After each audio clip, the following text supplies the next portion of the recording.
میں ڈاکٹر منظور سملک آئی سرجن بھاولپور سے بول رہا ہوں۔ میں آج آپ کو کارنیل انفیکشن کا ایک جو شدید کیس ہے، یعنی bad case of corneal infection, وہ دکھانا چاہتا ہوں، بتانا چاہتا ہوں۔ ان کو، یہ بزرگ ہیں، ان کو تقریباً 2 مہینے ہو گئے ہیں کارنیل انفیکشن ہوئی ہے۔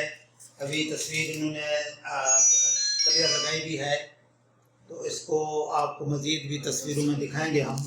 تو کارنیا ان کا بالکل انفیکشن کی وجہ سے یہ سفید ہو چکا ہے۔ پہلے یہ سفید دانہ تھا، انفیکشن تھی، لیکن یہ بڑھتے بڑھتے اب ٹوٹل کارنیل ابسس بن چکا ہے۔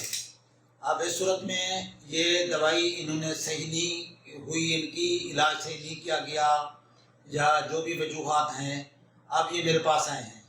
تو انشاءاللہ تعالیٰ ان کو اینٹی بائیوٹکس وغیرہ، انجیکٹیبل، ٹاپیکل اور اورل پورا زور لگائیں گے، دیں گے۔ انشاءاللہ امید ہے کہ ان کی آنکھ تو بچ جائے گی۔ ابھی یہ ہمیں نہیں پتا کہ کیا ان کی نظر بھی بچ سکے گی کہ نہیں، کیونکہ اتنی زیادہ سیویر انفیکشن ہے، کارنیا سارا انوالو ہو چکا ہے، اور ایون پس جو ہے آنکھ کے اندر بھی جا چکی ہے۔ ہماری کوشش ہے کہ آنکھ یہ نکالنی نہ پڑے کم از کم، کیونکہ ابھی بھی یہ پینفل بلائنڈ آئی ہے، پین ان کو بہت زیادہ ہے۔ تو ہماری یہ کوشش ہے کہ آنکھ کو نکالنا نہ پڑے، آنکھ کی اپنی آنکھ کی ساکھ بچ جائے اور ان کا پین ختم ہو جائے۔